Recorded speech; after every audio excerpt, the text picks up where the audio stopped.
He says, do you think Diddy independently picked up these habits, or do you think somebody taught him?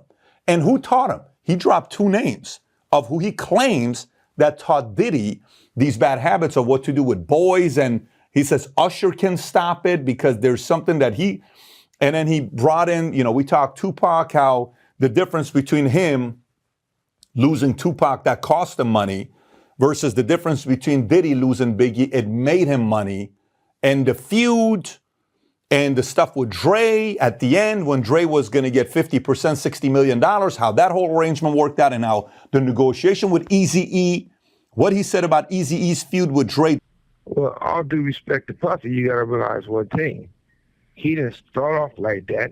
I'm quite sure somebody taught him that, and that's more deep in the industry. You guys who got involved with a lot of people who was their mentors, instead of having a guy to mentor your own father, they was having these guys they mentored.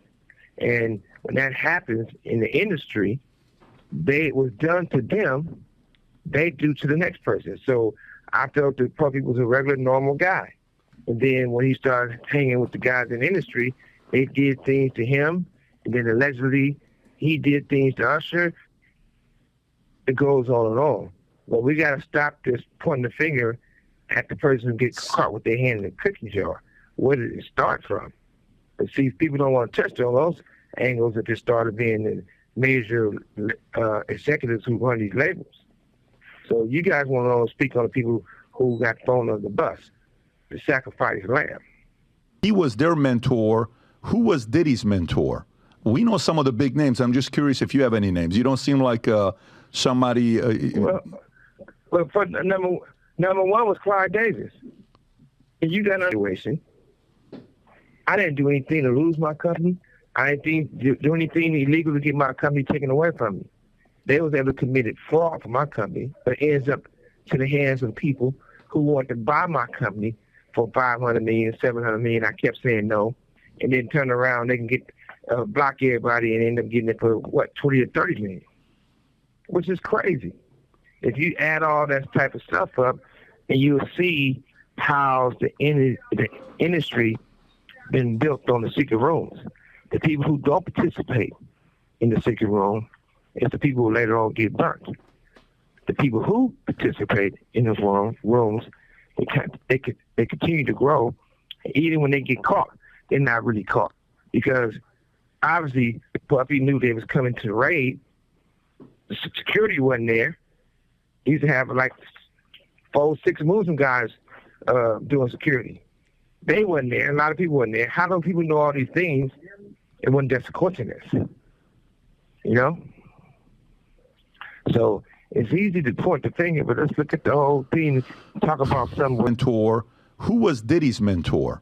We know some of the big names. I'm just curious if you have any names. You don't seem like somebody. Well, for number one was Clyde Davis. And you got a situation. I didn't do anything to lose my company.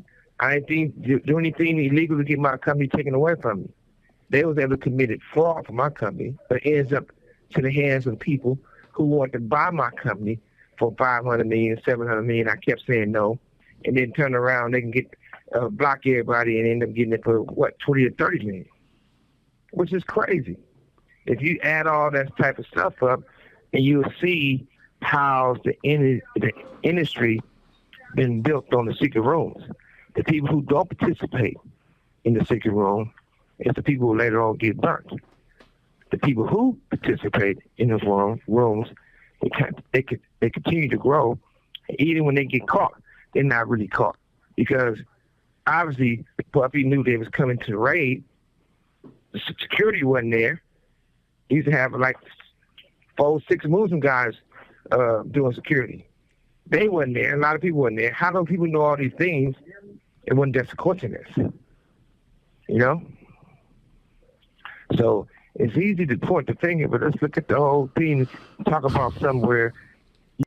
An explosive expose has surfaced, implicating music mogul Diddy in allegations of abuse and exploitation of both women and men. Suge Knight and Roger Bonds courageously stepped forward to share their experiences and insights into Diddy's behavior, shedding light on the dark underbelly of the music industry and the complicity of powerful executives. Suge Knight asserts that Diddy's raids were not merely about him, but rather a concerted effort to gather evidence of wrongdoing by influential figures. Shockingly, it's alleged that Diddy had covert cameras hidden in every room, party, and event to clandestinely amass evidence for potential blackmail purposes. Diddy had cameras, hidden cameras in every room, in every party, at every event, which means that he had evidence on powerful men. With Suge Knight, he hit him in the head with the headshot. Diddy had a get out of jail free card, which is blackmail. He can blackmail some of the most powerful men around the world, even the ones that he was fighting with in them liquor corporations and companies. So what they do, you got to understand, they send in their army. They made a statement, turned his family upside down, turned his house upside down. But the only thing I'm thinking is, like, when you sit back and you really, really analyze it, somebody put Diddy on point to what was going on. That's why his plane that everybody thought he was on that plane. They was looking for that plane. That plane left without Diddy. And 9 times out of 10, that plane probably was carrying the evidence to convict all these powerful men that Diddy's beefing with. Because Diddy, like, he need no brown right now. I ain't going down by myself. But if they catch that evidence, he ain't got nobody else to point the finger at. He can't prove it. Roger Bonds recounts his unsettling encounters with Diddy, including witnessing him purchasing sex toys and harboring suspicions about his conduct. Bonds contends that Diddy's remorse, if any, stemmed not from genuine contrition but from the repercussions of being exposed. Put his hands on another woman, point blank. So it's been times where I got hit upside my head with my wife with a fucking garbage can. And I'm more or less like, oh shit, but I'm not thinking about hitting her. I'm not thinking about her. I'm just like, okay, she gonna get over this shit later on. I feel like, yeah, I feel like busting her ass, but I'm not. And that's where I feel like he wrong. That's where I feel like he a coward. You know what I'm saying? That part right there, because it ain't no woman that's going to get you to the point where you got to beat them up. Now, I've seen things, you know what I'm saying? Even if I didn't see the actual beating, you know, it's been times that Cassie called me and said, yo, Bonds, look. And I might see her eye blacked up. Right. You know what I'm saying? Or I might see some black and blue. I'll be like, yo, what happened? Yo, you know, this happened, yo, your man, and then he just started beating me up, but I didn't physically see it. I just seen the aftermath of it. That's kind of like what I could say about him, and all the disloyal shit I could say about him. He don't want no problem with the police. He don't want no problem with the feds, and he don't want to have to give up his money. You know what I'm saying? So I've seen him in relationships where girls said, I'm not fucking with you no more. Yeah, we go over to the house 2 or 3 more times. Yo, pull up. You know, pull up. Yo, let's talk. But then when he see the girl serious, he's going on. He's on to the next one. You know what I'm saying? I've never seen nothing of that nature, right? But a freak, I would say he's definitely a freak. You know what I'm saying? I've never seen any homosexual activity of no way, form, or fashion. But I have seen things that would make you question things. You know, like I heard Gene say something about going into the sex store and buying certain things. Yeah, I witnessed that. Whoa. You know what I'm saying? I witnessed going into the sex store, going into the Hustler on Sunset and buying different things. But when a person buys things of that nature, I'm automatically thinking they going to freak off with their girl. Yeah. You know what I'm saying? As far as different men having, of course he's not going to let you see that. Yeah, for sure. You know what I'm saying? But the stories are out there that it's out. The truth. It was really tight. Pause. Ended up getting, Yeah. pause. We ended up even getting cool yeah. and getting tight. We used to go to his crib. He had a penthouse on 74th in Park West. But I've never been on ecstasy. You know, the people get touchy.